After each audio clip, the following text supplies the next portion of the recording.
E aí, o que são as 7 igrejas, cara, do Apocalipse? As 7 igrejas, elas realmente existiram? Ou é só uma linguagem figurativa que Jesus usa? Chegou a sua vez de despertar. Você que acompanha esse canal está cansado de tanta censura? O que realmente está por trás do que as pessoas chamam de teoria da conspiração? No link do primeiro comentário fixado aqui embaixo tem um e-book que abrirá sua mente e revelará a verdade sobre quem realmente comanda o mundo. Descubra tudo o que foi escondido sobre a Agenda 2030, Nova Ordem Mundial, Maçonaria, Illuminati, pandemia e muito mais. Clique agora no link que está no primeiro comentário fixado e saiba mais. Assim, sei que vocês ainda não me perguntaram isso, né? Mas eu gostaria aqui de falar uma particularidade minha. Dentro do livro do Apocalipse tem algo que muita gente descarta, mas que para mim é a parte mais importante, cara, do Apocalipse para a igreja, que são as 7 cartas, cara. São as 7 cartas para as 7 igrejas. Cara, isso aqui é muito fantástico, porque como é que começa o livro do Apocalipse?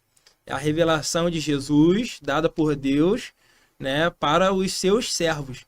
Então, o que isso me diz? Que o livro do Apocalipse é destinado para quem serve a Jesus, para quem serve a Deus. Pô, Marcos, mas eu, como não cristão, eu consigo ter acesso ao livro, com certeza. Né? Até agora sim, né? Vai ter uma época que a gente sabe que não vai ter mais. Mas até agora você tem. O problema é que o livro não foi destinado para quem não serve. Ele tem um destinatário. Né? Mas qualquer um pode ler. Então a igreja ela tem que entender que esse livro é pra gente que serve, é pra igreja. E eu vejo um perigo muito grande, cara, hoje no final dos tempos, que é onde não se vê muito mais se falando em Apocalipse nos púlpitos. Porque é uma mensagem que talvez assuste a galera, talvez pela sua incompreensibilidade, né, pela simbologia difícil de discernir, assusta, né, muito.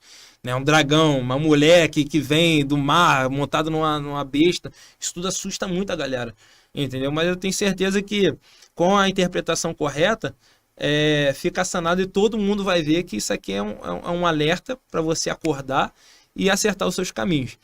E aí, o que são as 7 igrejas, cara, do Apocalipse? As 7 igrejas, elas realmente existiram? Ou é só uma linguagem figurativa que Jesus usa? Eu sigo a vertente teológica e escatológica que essas igrejas realmente existiram. Né? Principalmente a igreja de Éfeso, que é a primeira igreja que Jesus menciona, Paulo pregou nela. Né? Mas isso não quer dizer que não existiam outras igrejas naquela época. Existia a igreja de Colossos, existia a igreja de Tessalônica, existia a igreja de Corinto. Todas essas igrejas existiam na mesma época que foi escrita as 7 cartas. Mas como eu falei, por que Cristo escolhe somente 7? Justamente por causa da totalidade. Ou seja, a mensagem, o destino dessas cartas eram para essas igrejas que estavam na Ásia Menor, que hoje é na Turquia. Sendo que elas se limitam a essas igrejas? Não. Ou seja, é uma mensagem atemporal. É uma mensagem que se perpetua até a volta de Cristo. É uma mensagem que serviu para aquelas igrejas, para as igrejas até hoje e as igrejas que vão surgir até o final dos tempos. Sendo que dentro dessas 7 igrejas, cara, tem um mistério muito grande. Porque falam de 3 doutrinas, cara.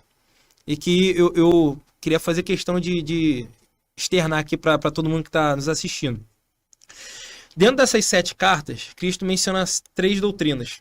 Eu chamo de doutrinas apocalípticas, né? Que é a doutrina dos Nicolaítas, as doutrinas de Balaão e a doutrina de Jezabel. Quem eram os Nicolaítas? Nicolaítas é uma vertente, né, do judaísmo, assim como as religiões de matriz africana, tem a Umbanda, Candomblé, Quimbanda, né, e outras por aí fora. E dentro do cristianismo tem presbiteriana, Assembleia de Deus, no judaísmo também tem essas vertentes. Então a gente vai ver que os Nicolaítas são uma seita que fala assim, cara, hoje a gente vive da graça, mano. A gente não vive mais debaixo da lei. Você não precisa mais se sacrificar, você não precisa mais abrir mão para estar com Cristo. E essa, talvez essa doutrina, tenho certeza que os coaches vão me matar agora, mas eu acho que essa doutrina hoje, ela está disfarçada do projeto coach dentro das igrejas. E fala assim, você pode, cara, você consegue, né? Você tem potencial, tá tudo aí dentro, cara. Você não precisa, não depende de ninguém. Cara, nem Cristo fez as coisas sozinho aqui na Terra. Ele contou com os 12 junto com ele, entendeu? Então, essa doutrina dos Nicolaítas, ela te abstém dessa questão de depender de Deus, da graça, né? E fala, não, você pode fazer o que você quiser, que não tem mais condenação sobre você. Tá tudo certo, já foi tudo pago na cruz do Calvário. E não é bem assim, né? Outra doutrina é a doutrina de Balaão. Cara, essa vai pegar muita gente, cara.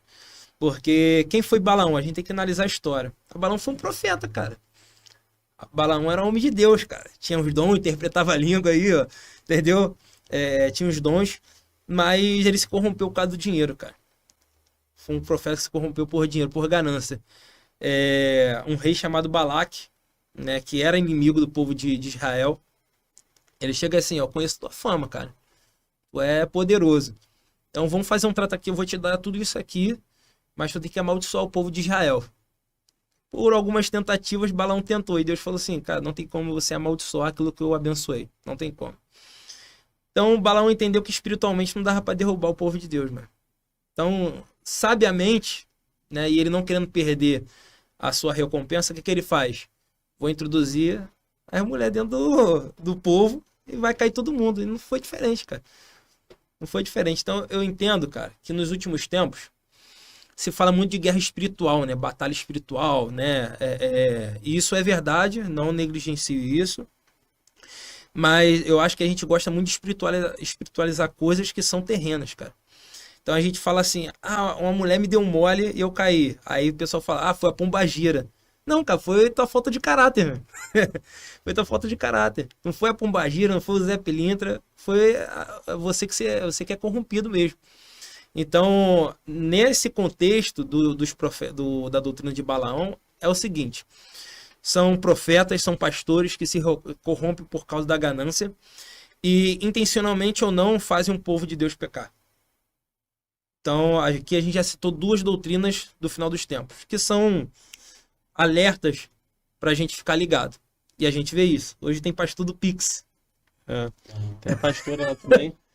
Porra, a pastora toda malhada, só tira foto de biquíni. Qual é o nome dela? Vou te mostrar. Tem que ver a pastora, filho. Tem que ver.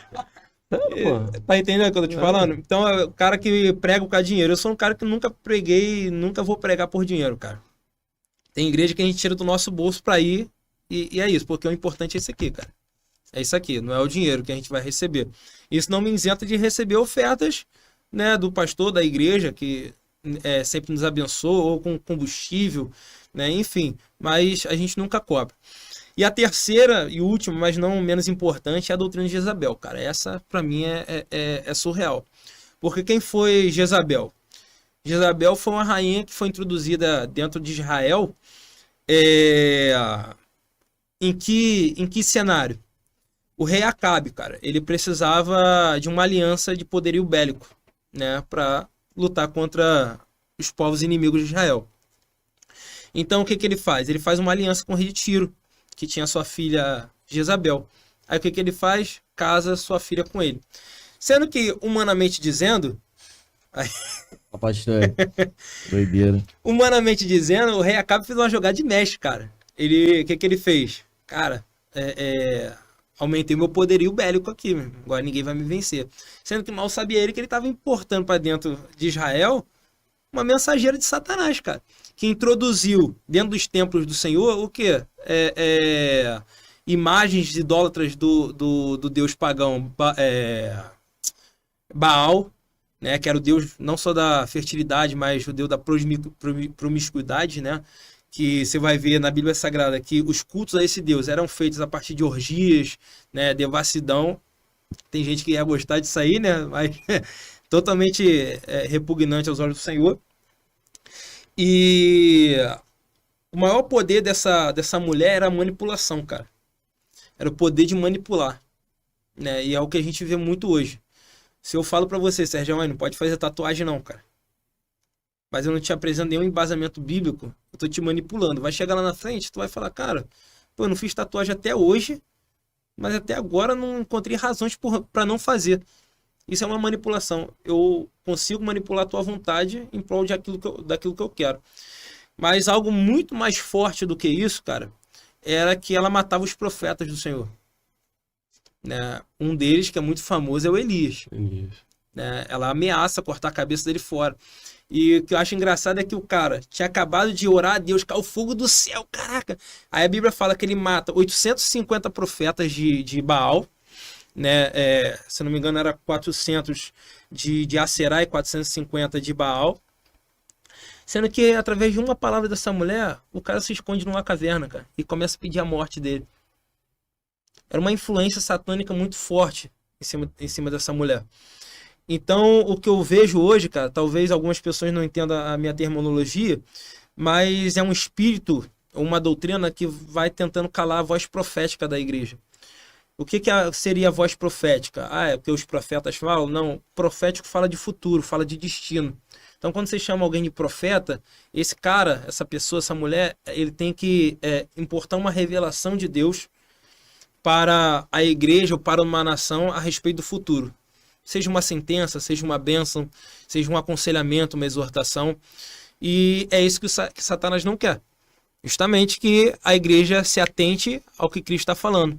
Então, dentro dessas 3 doutrinas apocalípticas, talvez a de Jezabel seja mais presente agora, mais forte, que está tentando calar a voz profética da igreja. Entendeu?